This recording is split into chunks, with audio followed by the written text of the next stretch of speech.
भी उतार दिया जाएगा, तब अंतिम संस्कार किया जाएगा। जहां जहां आपको अंतिम दिवस लिटाया गया था, सारे स्थानों को आपके निकालते से धो दिया जाएगा। अंश मात्र भी इस जीव का बचना ही चाहिए पर्याय।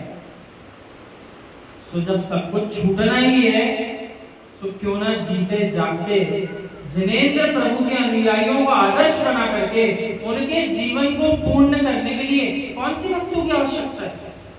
वो तो आगम में वर्णन है कि पीछे कमंडलू आपको रखना ही है, संयम के उपकरण है, तो इसलिए उसको रखते हैं। उसके अलावा तो उनसे कहा है गात्र मात्र परिग्रह के धारी हो आप, ऐसी आगम में संज्ञा आई है।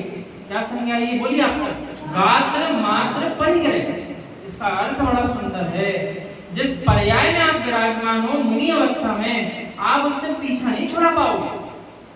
जब तक आयु कर्म का निषेध बाकी है, आप उस शरीर से पीछा नहीं छुड़ा पाओगे। इसलिए भले ही ध्यान कर रहे हो हे मुनिराज, गात्र मात्र परिग्रह तो रहेगा ही रहेगा।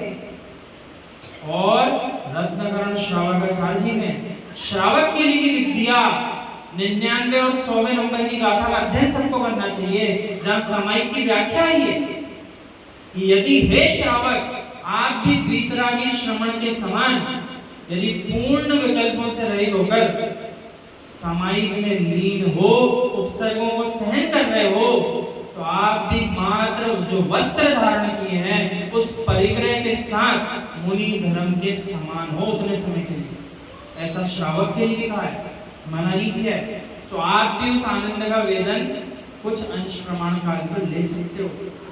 कब कब? जब जब समय चले। सो समय कितनी बार करना चाहिए? सिर्फ 3 ही बार करना चाहिए कि अधिक बार भी कर सकते हैं? आचार्य भजवन समझाते हैं 3 बार का तो वीतरागी श्रवण के लिए नियम है, कम से कम 3 बार तो करना, लेकिन वो कम से कम है। कोई जीव 30 बार भी समायिक करना चाहे एक दिवस में, तो मना थोड़ी है, समायिक भी तो लीन होना है। जो जीव जितना अधिक समय अपने आयु कर्म के निषेध समायिक में निकाल रहा है, उतना ही वो अपने समाधि मरण के करीब है। उसका समाधि मरण मुट्ठी में है। और जिस जीव ने आज तक पर्याय में कभी समायिक नहीं की, ध्यान करने का भाव ही नहीं बनाया, और फिर वो रटना भले ही माला रोज फिरे, मुझे समाधि मरण करना है, मुझे समाधि मरण करना है। सो चिंता में तो जीवन निकाल सकता है, लेकिन चिंतन करने का समय ही निकाल पा रहा। सो चिंता करना है कि चिंतन करना है? चिंतन करना है। अब हम आपको नाम बता रहे 10 बहिरंग परिग्रह के, सो हमको तो देखकर पढ़ना पड़ेगा, और हमको पता है इन सबके पास 10 के 10 है, फिर भी नाम आपको एक बार सुना दे रहे हैं। पहला परिग्रह बहिरंग है क्षेत्र। उदाहरण के लिए खेती की भूमि, प्लॉट जिसको बोलते हैं, वो वस्तु है जो आपने अपने नाम से मन में परिग्रह धारण किया है। कोई भी धरती आपसे कभी कह पाई क्या मैं आपकी हूँ? आपसे पहले ना जाने कि उन्होंने अपने नाम से रजिस्ट्री करा ली, और आगे भी कितनी करा लेंगे, वो भूमि उनकी हुई है। आज तक वो क्षेत्र किसी का नहीं हुआ, लेकिन ये जीव अज्ञानतावश क्या कहता रहा, ये भूमि मेरी है। एक भूमि और खरीद ली, एक और खरीद ली, खरीद लो जितनी खरीदना है। कोई भूमि ना आपकी हुई थी, ना है, ना आपकी रहेगी। दूसरा बहिरंग परिग्रह वास्तु, अर्थात भवनों का जो निर्माण किया, ये मकान भी मेरा, इस नगर में भी मेरा मकान, इस नगर में भी मेरा मकान, बना लो कितने ही मकान। मकान जितने अधिक उतने ही अधिक परिग्रह संख्या। रहने को तो एक ही भवन चाहिए, उसमें भी एक कक्ष, उसके अतिरिक्त जीव को कुछ नहीं चाहिए।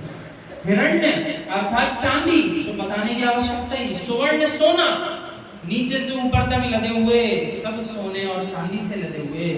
कुछ जीव तो अपने आप का वजन भी सोने चांदी से तुलवाते हैं, इतनी उनके पास संपत्ति है।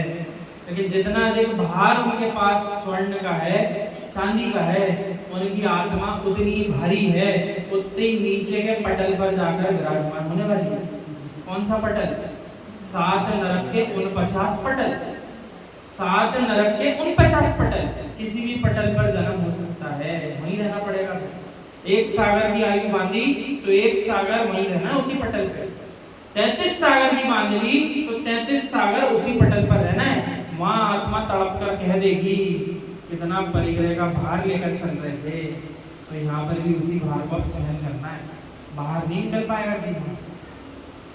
पांचवा है धन, गौ, गाय बैल भैंस आदि का जीव जो संग्रह करता है। हमारे पास इतनी गाय इतनी भैंस आदि आदि, सो गांव में होता है ना संग्रह, तो उसको भी परिग्रह संज्ञा कहा है कि आपने अपना मान लिया, उसको बांध के रखा है उसे, इसलिए आपने अपना मान लिया उसे। धान्य गेहूं आदि, सो जीव कितना छल करने लगा, बोरी की बोरियां गोदामों में भरवा के रख ली, सो परिग्रह का बंदे तो किया, अब जब कीमत आसमान को छुएगी तब मायाचारी करके बेचेंगे उसको, 1000 की वस्तु 2000 में। कोरोना के काल में बहुत खेल चला, हर वस्तु का चला, सो परिग्रह का बंदे भी किया, और जितनी झोली घर में भरी सो उतनी ही अधिक आत्मा को भारी भी किया। सो क्या पता उसी समय कोरोना के काल में जिन जीवों का आयु गति कर्म बंद गया होगा, बेचारों को समझ में नहीं आया होगा, नरक गति का बंद हो चुका, पता ही नहीं चला। अगला है दासी और दास, जितने जीवों ने अपने घर में या व्यापार आदि में दास और दासियों का संग्रह किया है, उन सबकी भी जिम्मेदारी आपकी है।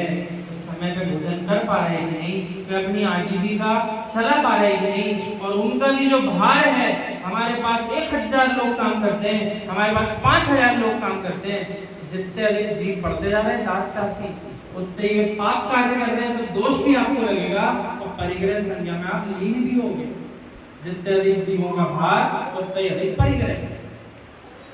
9वें और 10वें स्थान पर वस्त्र और बर्तन आते हैं, जैसे कुप्य और भांड बोला। सो जीव ने वस्त्रों का संग्रह कितना